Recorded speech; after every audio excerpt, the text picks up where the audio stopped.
Hello everyone, Arwen from Even Star here with very, very bad frizzy hair after running through the rain to my son's presentation at school.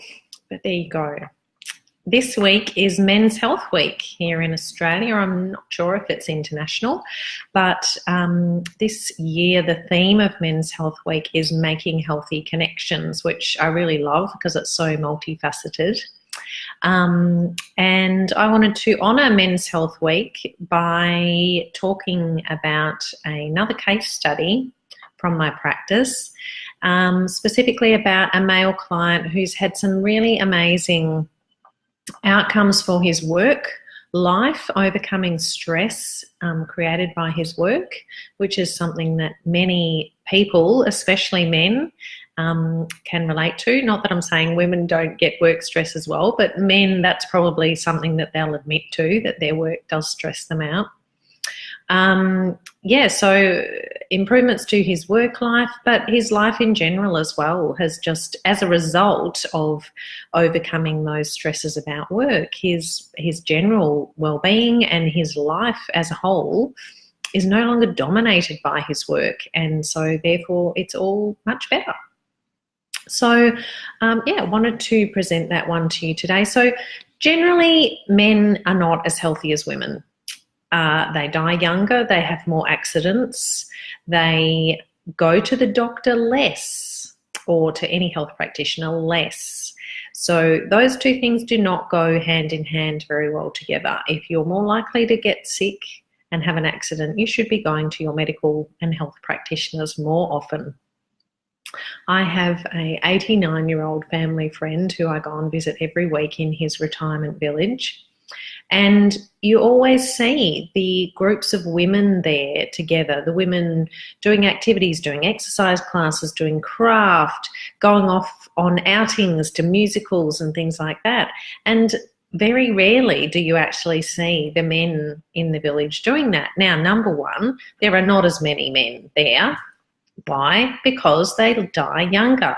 Why do they die younger? Because they don't look after themselves and they don't build healthy connections, which is what this theme of Men's Health Week is all about. We see it all the time, that men just don't have those connections that they carry through their lives that women do, and I can't tell you why that is, but it does seem to be a fact of life in Western society anyway. So something to be aware of. Please take this week to reach out to the men in your life and connect and say hi and check in, see how they're going.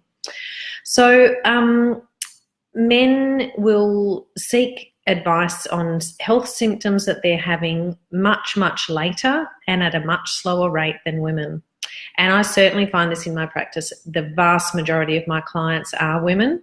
I'd love for more blokes to come along and have Reiki, because they would discover, like this client I'm going to talk about, what an amazing result it can have for them. Men are certainly discouraged from making connections as well, I think, or discouraged from making deep connections in terms of talking about how they're feeling in all different ways. I mean, about their physical health, their mental health, their emotions, and heaven forbid they should talk about spiritual things. No pun intended. I think that this is a big issue in our society, and it's something that we all need to work on. But if I can get to my particular client, so I'm going to call him Toby. He is a mid to late 40s guy who is self-employed, has his own business with employees, so has a lot going on, has a family, and came to me because he wanted to retain the peace that he'd had during his holidays over the Christmas period. So he'd had a chunk of time off and just loved the feeling that his life wasn't dominated by work and that he could really get into doing things that he loved. And so he came to me early in the new year to try and, or it might have been late in the year. Anyway, it was around the new year. And he wanted to really be able to retain that peace that he'd had over the holidays and not get back into the spiral and the negative vortex of energy around his work life. So he felt that he overthought things a lot and tended to do the thinking in his business for other people as well as his own thinking. So everybody turned to him with every little problem instead of bringing him solutions and suggestions, and even over the most minor things that as the head of an organisation he should not have been dealing with. He had physical health symptoms as well. So he had high blood pressure on and off. It wasn't a permanent thing. He had migraines regularly, and he had a chronic pain in his left shoulder that he had been unable to shake. So his goal overall, though, was to feel more balanced, to feel like his mind was clear and open and able to be resilient to everyday stress of normal work life, instead of being addicted to the excessive thought that he felt he was addicted to in some way. So he felt good after his first session with me, and then he booked a series of 3 sessions. He began to feel that his brain was a lot less cluttered and he was able to focus a lot more. He also did, interestingly, find that his emotional state was heightened, I guess, after having Reiki. So probably not after his first, second, it was after his second or third session. Really felt that he was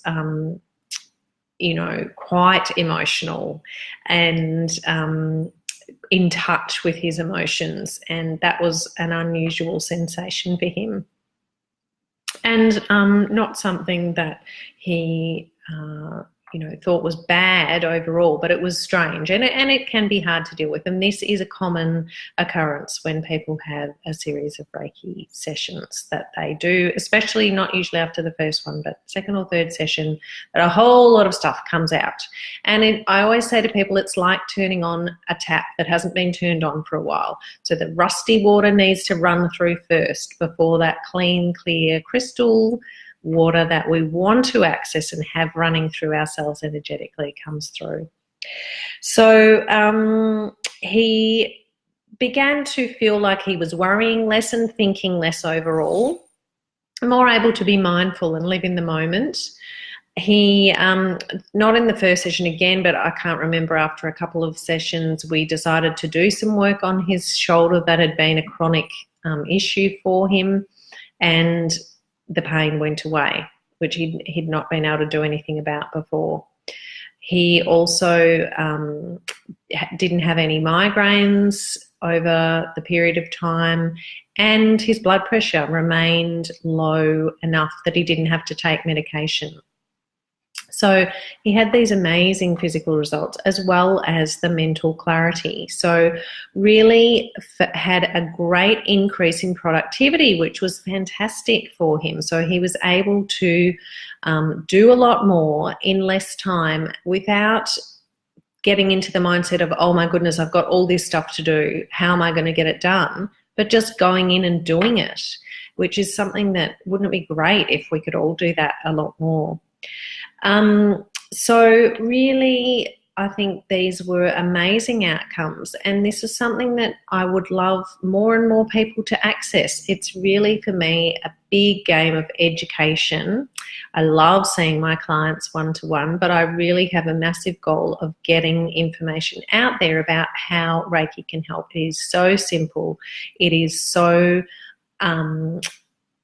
a methodology, a modality that is not going to have side effects other than, as I mentioned before, perhaps you'll be a little bit more emotional than you might normally be, but so powerful. And this is why I want to spread that message out there. So please forward this video to any men that you know that might want to hear about how they can improve their work lives, build their resilience to stress, and just in general, overall, have a better level of well-being. Because if we are less stressed about our work and less focused on it, then we're able to enjoy our life a lot more. And life has so much to offer us that isn't doing things we don't want to do. Okay, so I think that's all I had to say on that. A bit of a shorter one than all the waffling on I've been doing recently. I will take the opportunity to do probably my final plug for my winter solstice event that I'm doing with Vicky K Mind and Body in about a week and a half, Friday the 22nd. There's a few spots left, but not many at all. So if you are thinking about coming along, then I'd love to see you, and please book in pretty much straight away. There's links on my website, and I'll put it in the comments again when I get offline. And the other thing I would like to remind everyone is that I am moving in a couple of weeks, so I will begin practicing in the West out of Feeling Healthy in Yarraville, and my availability for that is going to be a lot less than it has been when I've been working out of my gorgeous home studio, so make sure you book appointments as soon as possible. And if you can't access me at the times that you want to in person, then please start to think about accessing remote Reiki, where you can have sessions at your own leisure.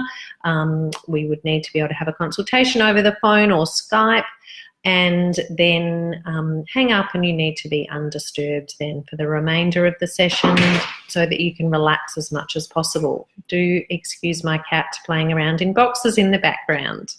All right, so any questions, as always, please contact me, and I hope you have a lovely snuggly winter night, staying out of the rain, no more frizzy hair like me, and be well. Bye.